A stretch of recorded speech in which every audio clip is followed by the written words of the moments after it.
근데 우리는 구원받고 난 이후에 무엇을 해야 될 것이냐, 그 이야기는 다 뒤에 본문에서 이제 말씀드리겠습니다만, 전쟁과 기근과 질병과 독재자가 생겨나지 않게 하는 일을 구원받은 자들이 해야 합니다. 구원받은 성도들은 천국 대기자들이 아니라 너희가 살고 있는 시대의 기근에 대한 문제, 질병에 대한 문제, 전쟁에 대한 문제, 독재자에 대한 문제, 이런 문제들을 너희들이 해결해 놓아야 되지 않겠느냐라고 하는 얘기입니다. 근데 우리는 교회가 이런 얘기 전혀 하지 않습니다.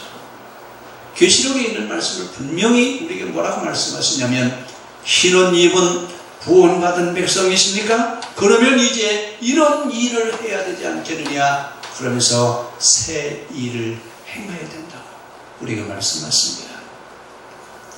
그러면 우리가 이제 요한계시록에 대한 얘기를 해야 되는데, 계시록은 본래 말은 계시록이 아니라 묵시록입니다.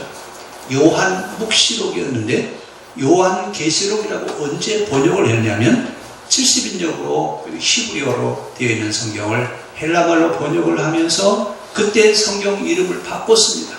그때 바뀌어진 성경이 우리가 아는 대로 두 가지가 있는데, 하나는 민수기, 또 하나는 요한 묵시록인데 계시록이라고 번역을 했습니다. 그래서 지금까지 묵시록을 계시록이다라고 이렇게 얘기를 해왔습니다. 그럼 묵시라고 하는 것은 뭐냐? 비밀스러운 것을 드러낸다, 그 얘기인데, 이 묵시록은 되게 명료하게 이것이다라고 그렇게 말하지 않습니다. 환상이나 꿈이나 어떤 상징들을 가지고 설명을 하지 이것이다라고 이를 직접적으로 명료한 말로 대답하지 않습니다. 그럼 이 요한계시록은 언제 기록되느냐? 요한계시록은 기독교가 가장 위기에 처해 있을 때, 우리가 어떻게 하면 살아남을 수 있겠느냐? 여러분, 이렇게 가장 긴박한 위기 상황에 처해 있을 때 그 위기에서 위기를 이겨내게 하기 위해서 써놓은 책이 여러분 두 가지가 있습니다. 하나는 구약의 다니엘서, 신약에는 요한계시록. 다니엘서는 BC 164년 에피페네스 이 사람이 유대교를 박해하는데 박해령을 내렸을 때 거기서 살아남기 위해서 쓴 책이 다니엘서입니다. 요한계시록은 AD 90년 도미티아누스 황제가 기독교 말살정책을 씁니다. 누구든지 황제에게 절을 하면 황제 숭배의 티켓을 줍니다. 그 티켓이 있어야 시장에 가서 물건도 살 수 있고 여행도 갈 수 있고 이사도 갈 수 있습니다. 근데 이 표가 없으면 아무것도 할 수가 없어요. 요한계시록은 이 표를 융명이라고 그랬습니다. 근데 기독교인들은 황제 숭배에게, 황제에게 가서 절을 해야 돼요, 안 해야 돼요? 절을 하지 않습니다. 그러면서 박해가 시작되어지는데, 그때 도미티아누스 황제는 기독교를 완전히 말살시켜서 기독교를 이제 없애버리려고 하는 그런 말살 정책을 세웠습니다. 이런 위기 상황 속에서 어떻게 하면 기독교가 살아남을 수 있겠느냐? 그러니까 어떻게 보면 요한계시록은 미래에 일어날 일에 대한 얘기가 아니라 현재 당하고 있는 일이에요. 현재 그들이 겪고 있는 그 일을 어떻게 하면 극복해 갈 것이냐라고 하는 대안을 제시하고 방향을 제시하고 있는 책이 요한계시록입니다. 그리고 어떻게 보면 요한계시록은 다음이라고 하는 것에 대한 얘기가 아니라 지금을 얘기하고 있다고 합니다. 우리 되게 요한계시록 그러면 미래에 일어날, 미래에 있을 일이라고 그렇게 이야기하는데, 미래에 있을 일이 아니라 지금 현장에 일어나고 있는 일에 대한 얘기를 얘기하고 있습니다. 그래서 요한계시록은 현재 그리스도인들이 신앙을 지키기 위해서는 로마로부터 당하는 그런 부당한 박해를 어떻게 하면 이겨낼 수 있겠느냐, 미래 종말이 아니라 현재 고난을 이겨내도록 하게 하기 위해서 미래를 가지고 얘기를 하고 있는 것이 요한계시록입니다. 그러니까 요한계시록은 역사의 종말에 대한 얘기가 아니라 당면한 문제를 어떻게 해결할 수 있겠느냐라고 하는 것을 묵시 형태로 기록해 놓은 책이 요한계시록입니다. 근데 이 요한계시록을 기록한 사람이 누구냐면 요한이죠. 근데 요한은 이 요한계시록을 초대 7교회에 순회하면서 돌아가면서 읽을 수 있는 해람용으로 이 편지를 기록합니다. 그러니까 어떻게 보면 교회에서 읽혀지게 하기 위해서 요한이 지금 이 요한계시록을 기록하는데, 각 교회에서는 이 말씀을 읽고 박해를 이겨내게 하기 위해서 기록해 놓은 것입니다.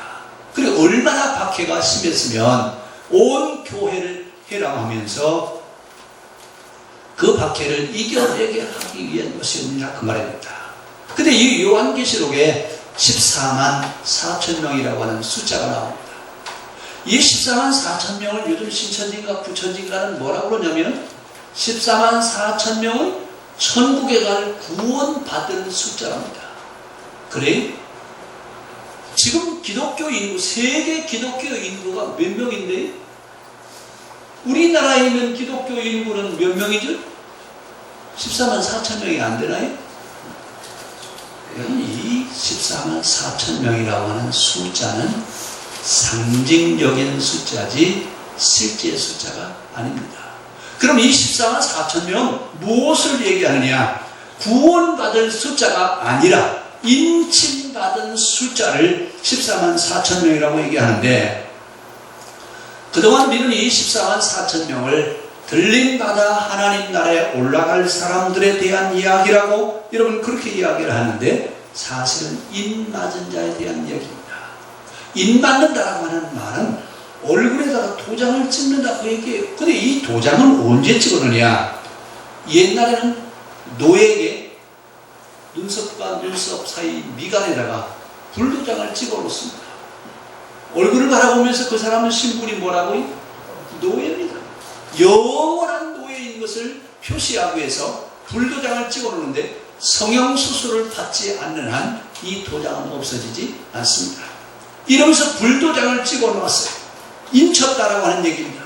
그러면 옛날에 노예의 얼굴에다가 인침을 받는 것처럼, 도장을 찍어 놓은 것처럼 우리 기독교인들도 인침을 받아야 되지 않겠느냐. 내 천사에게 뭐라고 그래? 돌아다니면서 하나님의 사람들에게 인치고 나라, 인치고 난 이후에 하나님의 심판이 있을 것이다. 이 인친다라고 하는 말은 무슨 말이냐?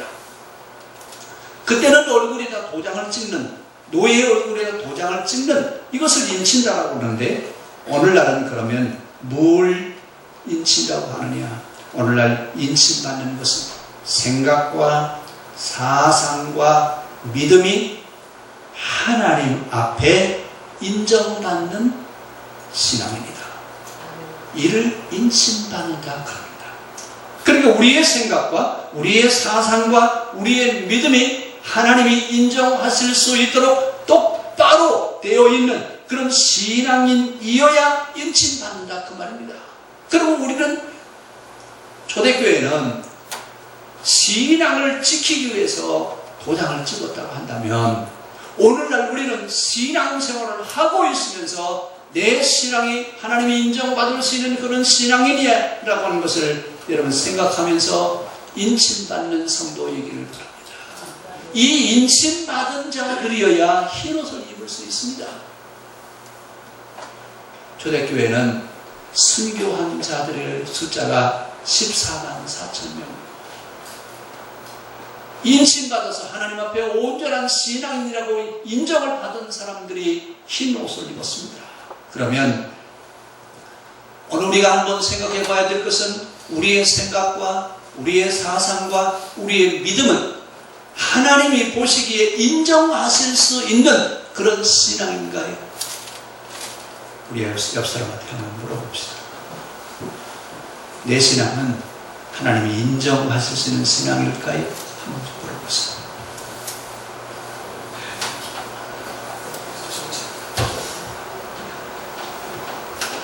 왜 아무도 안 물어보셔요? 여러분, 지금 우리는 이 문제를 가지고 심각하게 한번 생각해 봐야 돼요. 내가 가지고 있는 생각, 내가 가지고 있는 사상, 내가 가진 믿음이 성경대로 똑바로 되어 있는 신앙일까요? 그래야 하나님이 인정하십니다. 하나님으로부터 인침받은 신앙인이어야 흰옷 입고 여러분 나중에 하나님 보좌에 올라갈 수 있습니다. 오늘 우리는 몇 년 전에 세월호 사건을 여러분 기억하실 겁니다. 그 세월호의 주축을 이루고 있던 사람들이 누구냐면 구원파 사람들이에요. 근데 교회 밖에 있는 사람들은 구원파인지 신천지인지 상관이 없어요. 무조건 다 뭐라고 불러요? 기독교라고 부릅니다. 근데 우리는 이 구원파들이 가지고 있는 구원관이 어떤 구원관이냐? 누구만 구원받으면 돼요? 나만 구원받으면 된다. 이게 구원파입니다. 다른 사람들이야 어떻게 되든 말든 나만 구원받으면 된다. 이러니까 이런 누구만 다 도망 나왔어요. 자기들만 다 도망 나온 거예요. 왜요? 저 사람들은 구원받지 않아도 된다. 누구만 구원받으면 되니까. 자기들 교리는 맞아요. 그러나 이런 상식선에서 우리가 보면 맞는 말이 그건 말도 안 되는 소리예요. 뭐가 잘못됐습니까? 생각이 잘못된 거예요. 생각이.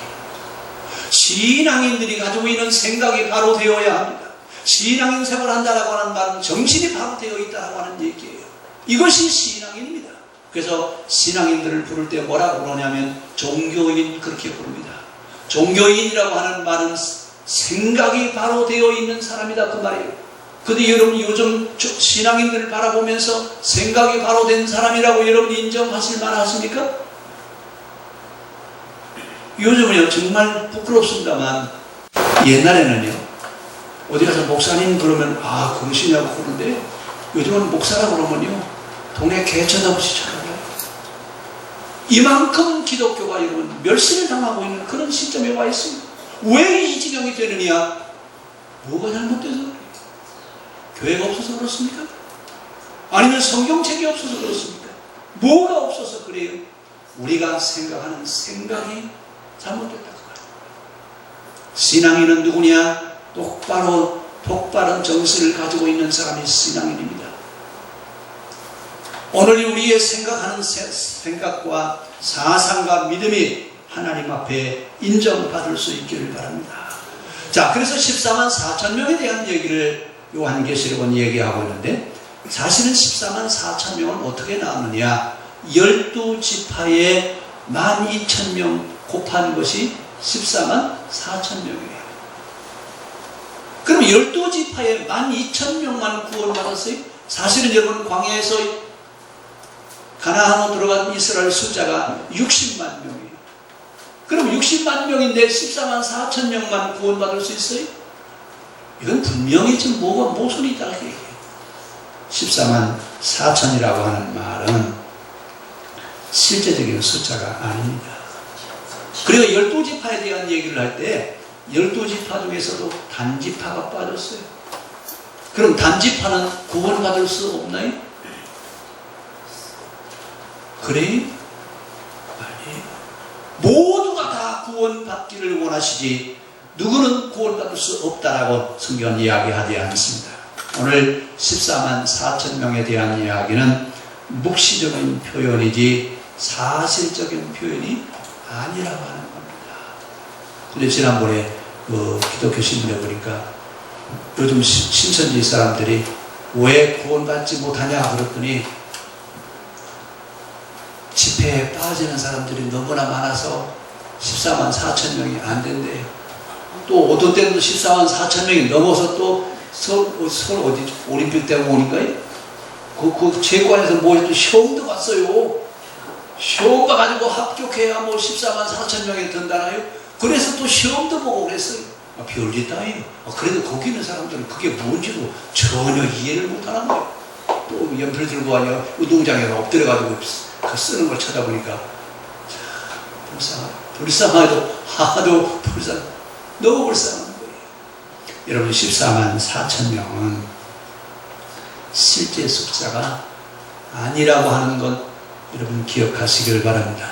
하나님은 온 세상 사람들이 구원받기를 원하시지 14만 4천 명만 구원받기를 원하시지 않습니다. 세상 모두가 다 구원받기를 원하십니다.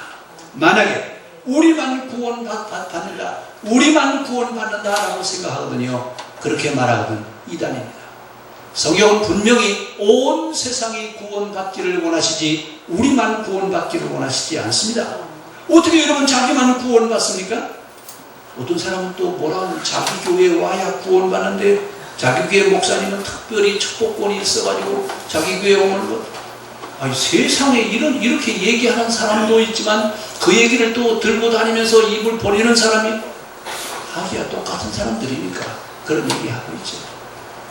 교회는요, 세상에 어떤 교회든지 교회는 보편성을 가지고 있습니다. 하나님이 보실 때는 동일합니다. 어떤 교회가 더 좋고 어떤 교회가 더 축복권이 있고 이건 여러분 성경에 있는 이야기가 아닙니다. 자, 그러면서 이제 14만 4천 명에 대한 얘기를 하면서 14만 4천 명이어야 된다라고 얘기하거든. 여러분 빨리 진단하시기를 이건 마귀가 사용하고 있구나. 성경은 절대로 14만 4천 명에 대한 걸 가지고 얘기하고 있지 않습니다. 14만 4천 명만 구원받는다고 그러거든. 이건 마귀가 14만 4천 명을 이용해 먹고 있구나. 그러면서 뭐라고 하냐면 자기들만 그 숫자에 속해 있고 자기들은 특별한 사람이래요. 이건 마귀와 대인 맞은 사람들입니다. 성령의 인침을 받은 사람들이 아니라 마귀의 인침을 받은 사람들입니다. 절대로 그런 사람들한테 여러분 속아 넘어가지 않으시기를 바랍니다. 오늘 14만 4천 명은 요한계시록을 기록할 당시에 순교한 순교자들의 숫자를 14만 4천 명 이렇게 이야기합니다. 그러니까 AD 90년 도미티아누스 황제가 기독교 박해령을 내렸을 때 그때 순교한 성도들이 14만 4천 명이라 그 말입니다. 근데 그때 순교하는 순교자들은요, 순교하는 것을 최고의 영광으로 생각했습니다. 그래서 누구든지 순교하는 자들은 하나님 보좌에 이른다고 그렇게 이야기하면서 순교를 영광으로 받아들였습니다. 그래서 그때 기독교인들은 순교하는 것을 큰 기쁨으로 여기면서 순교의 현장으로 가는데, 이때 그 순교의 현장, 순교한 사람들, 이 사람들이 14만 4천 명이라고 그 말입니다. 오늘 이 14만 4천 명은 그 당시 순교자들을 이야기합니다. 그럼 이제 성경은 이 흰옷 입은 자들은 어떤 사람을 이야기하느냐? 순교자와 구원받은 성도들을 흰옷 입은 자라고 얘기합니다. 그러니까 또 이제 어떤 종교는 종말 때 우리가 휴거할 때 뭘 입고 간다고요? 하얀 흰 옷을 입고 가신대요. 혹시 여러분 빨리 흰 옷을 한 번씩 준비해 놓으십시오. 그래야 하나님 나라 갈 때 여러분 흰 옷 입고 가실 거예요? 그래요? 그 얘기를 하시는 겁니까? 흰 옷 입었다라고 하는 이야기는 세속과 타협하지 않는 신앙의 순수성을 지켜가는 자들을 흰 옷 입은 자라고. 요한계시록을 기록할 그 당시는 순교자 같은 이런 사람들을 흰 옷 입은 자라고 그랬는데, 오늘날은 어떤 사람이 흰 옷 입은 사람이냐? 세속과 타협하지 않고 순수한 신앙을 지켜가는 사람들을 흰 옷 입은 자 이렇게 얘기합니다. 초대교회 성도들은 신앙을 지키기 위해서 순교할 수 있었습니다. 그런데 오늘날은 신앙을 지키기 위해서 여러분 순교할 수 있습니까? 지금은 순교하고 싶어도 순교할 수가 없습니다. 그러면 언제, 어느 시대가 신앙생활을 하기도 어렵냐? 초대교회가 아니라 지금이 더 신앙생활하기 어려운 시대입니다. 박해가 없고 핍박자가 없지만 신앙의 순수성을 지켜간다라고 하는 것, 이것처럼 어려운 게 없습니다. 오늘 현실과 타협하지 않는 흰 옷 입은 신앙인이 되기를 바랍니다. 우리는 현실이라고 하는 이 이름 앞에 우리는 타협을 합니다. 그래야죠. 살아는 할 수 없잖아. 어떻게 적당히 살아가야지 할 수 없지 않겠느냐. 그런데 요한계시록을 기록할 초대교회 당시 신앙인들은요, 죽을 각오로 신앙생활을 했습니다. 순교할 각오로 신앙생활을 하고 있었던 사람들, 이 사람들을 흰옷 입은 자라고 계시록은 이야기하고 있습니다. 죽음이 내 앞에 와 있을지라도 그들은 타협하지 않았습니다. 죽으면 죽으면 죽으리라고 하는 이 생각 가지고 신앙생활을 했던 이 사람들을 흰옷 입은 자, 이렇게 얘기를 했습니다. 그 시대에 초대교회에 죽으면 죽으리라고 하는 그런 신앙의 다짐을 가지고 신앙생활을 했던 그 사람들의 신앙의 절개처럼 오늘 우리도 신앙의 절개를 지켜갈 수 있기를 바랍니다. 우리 옆사람하고 손잡고 싶어서 현실과 타협하지 말고 신앙의 절개를 지킵시다.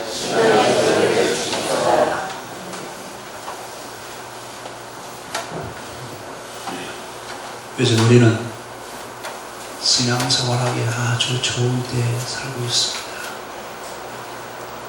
박해하는 사람도 없고 신앙의 모든 여건들이 이렇게 좋을 수가 없습니다. 그런데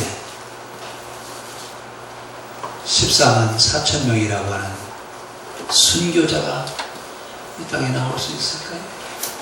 지금 만약에 여러분 초대 요한계시록을 기록할 그 당시처럼 우리에게 박해가 있다면 몇 사람이나 나옵니까?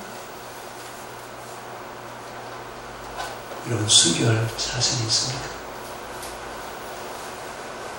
죽으면 죽으리라고 하는 신앙의 절개를 가지고 믿음을 지켜갈 수 있습니까? 오늘 이 흰옷 입은 자들, 이분들은 바로 누구냐 그 얘기입니다. 신앙의 절개를 지켜라. 순수한 신앙을 죽기보다도 더 귀하게 여기면서 순수성을 지켜가는 신앙인들에 대한 이야기를 요한계시록은 이렇게 이야기하고 있습니다. 오늘 우리는 구원의 확신을 다 가지고 있습니다. 그럼 구원받았느냐? 흰옷 입은 자냐? 신앙의 절개를 지켜가면서 세상과 타협하지 않느냐? 그러면 너희들을 통해서 이 땅에 하나님 나라가 이루어지게 하라 그 말입니다. 그래서 흰옷 입은 자들은 회심을 한 믿음만 가지고 있을 것이 아니라 신앙의 절개를 지키고 이 땅에 전쟁과 질병과 기근과 야수들이 존재하지 못하게 만들어가는 이 땅의 재앙을 몰아내는 일을 하는 사람들이 구원받은 자들입니다. 너희가 흰옷 입고 외치라. 무엇을 외치라요? 여러분 요한계시록에 천사들이 찬양을 부르는데 뭐라고 불렀어요? 10절 한번 같이 보실래요? 구원하심이 보좌에 앉으신 우리 하나님과 어린 양에게 있도다. 어디서 여러분 우리 많이 듣던 가사 같아요? 그렇죠? 우리 복음성가에 구원하심이 보좌에 앉으신 우리 하나님과 어린 양께 있도다. 많이 부르셨잖아요. 이 찬송을 부르는 사람들이 누구냐? 이 찬송은 흰옷을 입은 자들이 부르는 찬송입니다. 그래서 요한계시록은 이 찬양을 뭐라고 부르냐면 새 찬양이다. 세상 사람들이 따라 부를 수 없는 찬양이다라고 이렇게 이야기를 합니다. 오늘 이것은 구원받은 자들만이 부를 수 있는 찬양입니다. 그러면 우리는 구원받았다고 찬양만 부르고 있을 것이냐? 그게 아니라 너희가 구원받았느냐? 흰옷을 입고 있느냐? 순교할 각오의 신앙을 가지고 이 땅에 전쟁과 질병과 기근과 독재자가 생기지 않는 그런 하나님의 나라가 이 땅에 이루어질 수 있도록 하게 하는 일을 구원받은 자들이 해야 하지 않느냐 그 말입니다. 오늘 우리는 구원받았다라고 하는 개념만 가지고 있지 실제 구원받은 성도들의 삶에 대한 이야기는 이야기하지 않았습니다. 이제 14만 4천 명 흰옷을 입은 사람들, 이 사람들이냐? 너희가 흰옷 입은 무리가 되었느냐? 그러면 먼저 어린 양의 피로써 옷을 빨아서 내가 입은 옷이 흰옷이 되게 하라고 했습니다. 그럼 내가 입은 옷이 어린 양의 보혈의 피로써 씻어서 흰옷이 되게 하라고 하는 말은 세속적인 삶을 청산하라고 말합니다. 세상과 타협하고 있는 세속적인 삶을 청산하라고 하는 이야기인데 우리는 현실과 타협을 하고 있습니다. 순교적인 신앙의 각오보다는 신앙의 절개를 지키기보다는 적당히 신앙생활을 하려고 하는 그런 순수성을 잃어버리고 있는 신앙생활을 하고 있습니다. 오늘 그래서 우리는 먼저 인 맞아야 합니다. 인 맞으라고 하는 말은 불도장 찍는 것처럼 그런 인 맞아야 된다 그 얘기예요.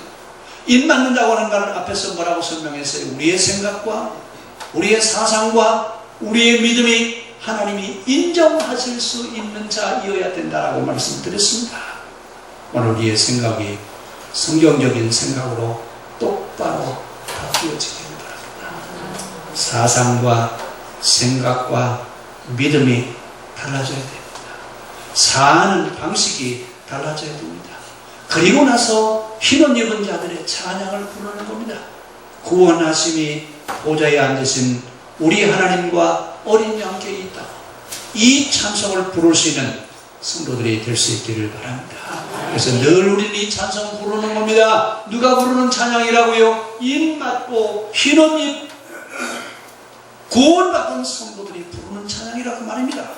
오늘 초대교회 성도들은 예수를 믿는다라고 고백하는 것은 죽는 겁니다.